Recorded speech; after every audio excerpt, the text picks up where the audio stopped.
Hello मेरे प्यारे मित्रों, बच्चों और मेरे प्यारे देशवासियों। आज का जरूरी जानकारी में विषय है गंगा। गंगा गंगा मतलब ही होता है पवित्र, जो पाप को धो दे। और ये हजारों साल से हमारे लिए पवित्र हैं और हमारे पापों को से उद्धार करने वाली हैं। लेकिन मेरे पास कई सारे क्वेश्चंस आते, मैं उसका भी जवाब दूंगा कि गंगा एक नदी है, मैं इसे पवित्र क्यों मानूं, ये पाप उद्धरण कैसे हुआ, पाप करने के बाद इसमें नहाने से कैसे हमें पाप से मुक्ति मिल जाएगी। ये सारे क्वेश्चंस मेरे पास आते हैं, तो इन सारे क्वेश्चनों का जवाब भी मैंने ढूंढा है और आपको दूंगा। इसके अलावा अगर हम गंगा की भौगोलिक स्थिति का पता करेंगे, कहाँ से ये निकलती हैं और कहाँ तक बहकर जाती हैं। इसके अलावा गंगा की उत्पत्ति कैसे हुई, इसके बारे में बात करेंगे, यानी कि गंगा जी का जन्म कैसे हुआ, गंगा जी पृथ्वी पर कैसे आई। हम ये भी कई पुराण में से जानकारी हासिल किए हैं और वो हम आपके साथ शेयर करेंगे। तो सबसे पहले आते हैं कि गंगा की भौगोलिक स्थिति को जानते हैं। गंगा जो है वो आपको भगीरथी नामक एक जलधारा है गंगोत्री ग्लेशियर में। मतलब आप साफ समझ सकते हो कि गंगा जो है वो गंगोत्री ग्लेशियर से निकलती है और जगह का नाम है भगीरथी। जब गंगा गंगोत्री ग्लेशियर से निकलते हैं तो उनमें कई धाराएं हैं, उनमें से एक मुख्य धारा है जिसका नाम है भगीरथी। और जहां पर वो धारा नीचे गिरती है पहाड़ पर से, उनको उस जगह को भी भगीरथी बोलते हैं। तो गंगा गंगोत्री से निकलती है और भगीरथी उसी जगह को भी कहते हैं, गंगोत्री ग्लेशियर का नाम है। इस ग्लेशियर यानी कि गंगोत्री ग्लेशियर की जो ऊंचाई है वो 3140 मीटर है। मतलब गंगा जी 3140 मीटर की ऊंचाई से ये नीचे गिरती हैं। गंगा जी की कुल लंबाई यानी कि गंगोत्री से लेकर के समुद्र में मिलती है तो कुल लंबाई इनकी 2525 किलोमीटर की है। और ये आपको कहीं कहीं तो 5 मील चौड़ी है और कहीं कहीं पर 1 मील चौड़ी है। इसके अलावा इनकी गहराई जो है वो 33 मीटर की है, 33 मीटर की गहराई है, इससे भी ज़्यादा हो सकता है। ये हमने मुख्य जानकारी इकट्ठा किया है आप लोगों के लिए। गंगा की जो इनकी सहायक नदियां भी हैं, इनकी सहायक नदियां हैं यमुना, दामोदर, घाघरा, कोसी, गंडक, महानदी, अलकनंदा, सोन और रामगंगा। ये सारी नदियां इनकी सहायक नदियां हैं। देवप्रयाग में ये अलकनंदा नदी से मिलती हैं। अलकनंदा और भगीरथी जब देवप्रयाग में मिलती है तो वहां पर इनका नाम गंगा पड़ता है। याद रखना कि गंगा जी का गंगा नाम गंगोत्री ग्लेशियर या वहां पर नाम नहीं पड़ता, नाम पड़ता है गंगा इनका देवप्रयाग में, जहां पर में अलकनंदा और भगीरथी ये दोनों नदियां एक जगह पर मिल जाती हैं। कौन? अलकनंदा और महानदी एक जगह पर मिल जाती हैं। तो यहां से इनका गंगा का नाम शुरू होता है और हरिद्वार में सबसे पहले ये मैदानी भाग को छूती है और वहां से मैदानी भाग में बहती है। गंगा बिहार, यूपी, झारखंड, पश्चिम बंगाल से बहते हुए बंगाल की खाड़ी में समुद्र से मिल जाती है। कुल इनकी लंबाई 2525 किलोमीटर है। कुछ किताबों में 2500 यानी कि 2500 किलोमीटर इनका है। अब हम आते हैं कि इनकी उत्पत्ति पर। उत्पत्ति के बाद हम जाएंगे, आपके प्रश्नों को उत्तर देंगे कि गंगा को हम भगवान माने या ना माने, इस बात का भी हम उत्तर देंगे और जानकारी इकट्ठा किया है। तो सबसे पहले गंगा जी के जन्म के बारे में समझते हैं। गंगा जी के जन्म के बारे में वामन पुराण में मुझे जानकारी मिली कि जब भगवान विष्णु वामन का अवतार लिए थे, तब जब उन्होंने अपना पैर आकाश की तरफ बढ़ाया तो ब्रह्मा जी ने उसी टाइम उनके चरण को धोकर अपने कमंडल में रख लिया और यहीं से इसी कमंडल में जो जल था वहां से गंगा का जन्म होता है और गंगा जी का निर्माण होता है यहीं पर। अब दूसरा ये है शिव पुराण में लिखा हुआ है कि गंगा जी शिव जी के जैसा पति चाहती थी, लेकिन पार्वती ऐसा नहीं चाहती थी। इसलिए गंगा जी ने काफी कठोर तपस्या करना शुरू किया और फिर उस कठोर तपस्या से विवश होकर भगवान शिव को गंगा जी को वरदान देना पड़ा और उन्हें अपने साथ रख लिए और उन्होंने जटा में रख लिया। अब इन दोनों कहानियों को अगर हम जोड़ें तो ये देखते हैं कि जब ब्रह्मा जी ने कमंडल में गंगा जी को ले आए, अब वो गंगा जी को दे किसको? तो गंगा जी को पर्वतराज हिमालय को सौंपने की बारी आई कि पर्वतराज हिमालय को दे दिया जाए। लेकिन पर्वतराज हिमालय ने कहा कि नहीं, गंगा की जो धारा है और जब वो सीधे हमारे ऊपर पर्वत पर गिरेंगे तो मैं शायद इसे सह नहीं पाऊंगा, मेरे पहाड़ के टुकड़े हो जाएंगे, हो सकता है कि पृथ्वी के भी टुकड़े हो जाएंगे, क्योंकि गंगा जी का वेग और जलधारा इतनी तीव्र होगी, इतना खतरनाक होगा।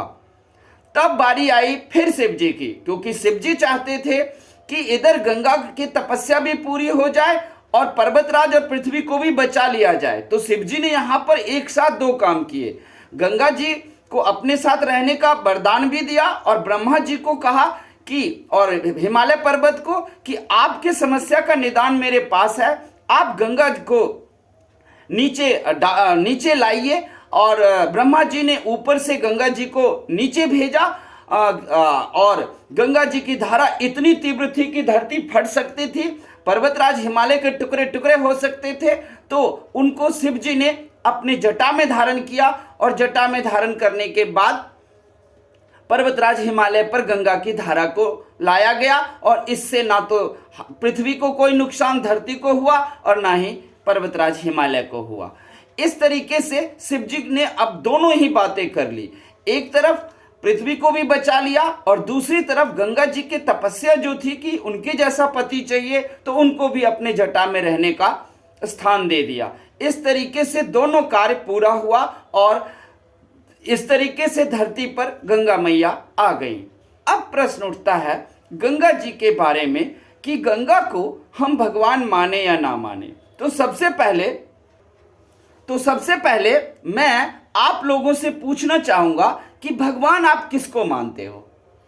निश्चित तौर से आप लोग जवाब दोगे कि भगवान आप उसे मानते हो जो आपकी सारी मनोकामनाएं पूरी करते हैं। तो एक बात, क्या आपने भगवान को देखा है सारी मनोकामनाएं पूरी करते हुए? नहीं ना। फिर भी आप भगवान को मानते हो ना। जब आपकी समस्या आती है, जब आपको प्रॉब्लम आती है, भगवान को पुकारते हो, समस्या में मदद मिलती है, आपके आंसू भगवान के द्वारा सुखाए जाते हैं, आपको खुशियां दी जाती है, लेकिन फिर भी बिना देखे भगवान को मानते हो। तो गंगा जी, अब देखिए, भगवान आपको सारी मनोकामनाएं पूरी करते हैं, रोटी कपड़ा मकान सब कुछ देते हैं। तो अब आते हैं गंगा जी की तरफ, क्या गंगा जी रोटी कपड़ा और मकान देते हैं? आप लोग बिल्कुल कहोगे हाँ बिल्कुल देते हैं, गंगा जी हमें रोटी कपड़ा और मकान सब कुछ देते हैं। कैसे देते हैं? गंगा जी में पानी है, आप अपने खेतों की सिंचाई करते हो और आपको रोटी मिलती है। गंगा का पानी जो है वो हर बार बाढ़ लाती है गंगा में, और गंगा में बाढ़ आने के कारण हर साल नई मिट्टी आती है, नई मिट्टी आपके खेतों में बिछ जाती है और आपकी खेत भी उपजाऊ बन जाती है। गंगा के पानी में मछली या अन्य तरह के चीज़ें हैं जो आपके यूजेबल हैं, आपके प्रयोग में आती हैं। तो आप बताओ कि गंगा जी रोटी भी दिया, खेतों में सिंचाई दिया, खेतों में तरह तरह के फसल उगाए आपने, और सबसे बड़ी बात कि खेत बंजर ना हो जाए उसके लिए गंगा जी ने हर साल आपको बाढ़ के द्वारा नई मिट्टियां आपके खेतों में बिछाई। तो आप बताओ कि क्या गंगा जी ने आपको सारा चीजें नहीं दी ना? तो फिर गंगा भगवान नहीं हुए क्या?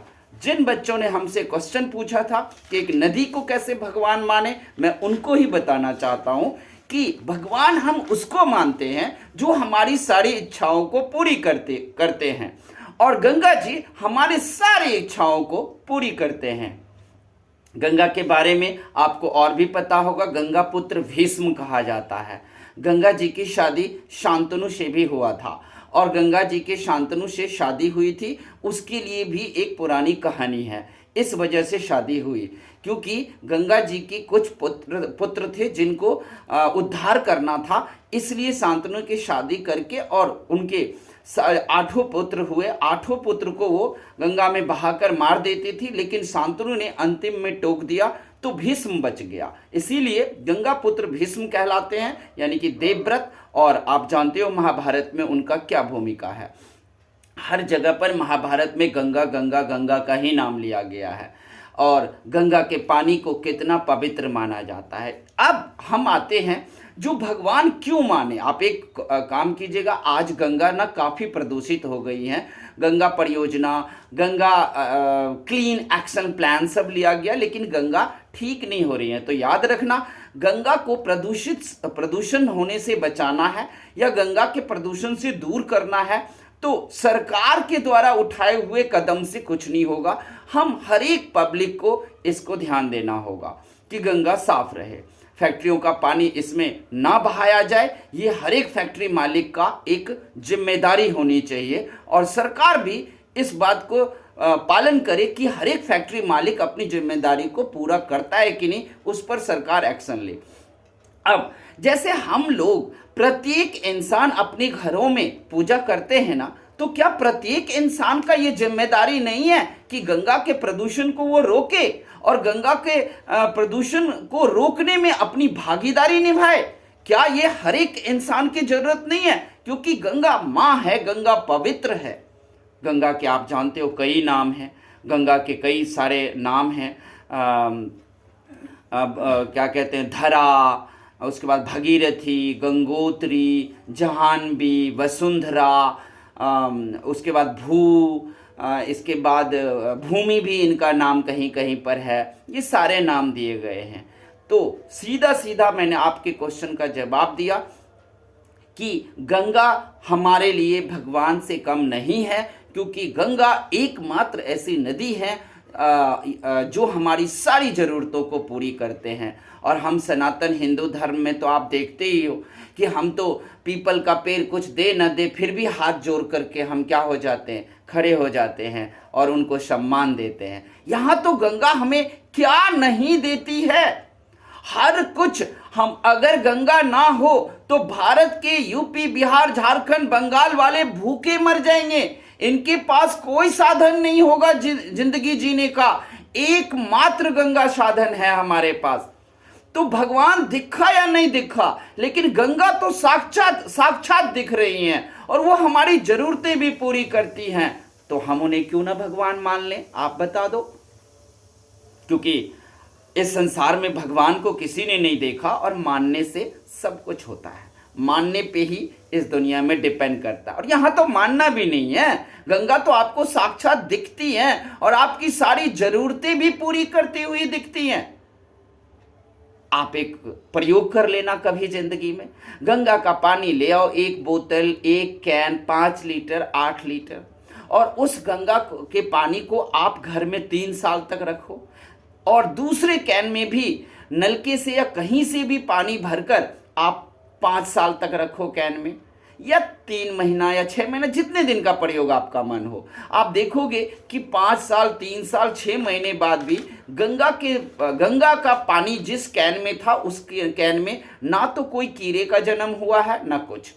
जबकि गंगा का पानी अभी गंदा है, गंगा का पानी प्रदूषित है, फिर भी आप कैन में भरकर लाए हो, लेकिन उसमें कीड़े नहीं पड़ रहे हैं आपके घर में रखा हुआ। लेकिन अगर दूसरे कैन में जो आपने अन्य जल को भरकर रखा है उसमें 1 महीने के बाद ही कीड़े पड़ने लगते हैं।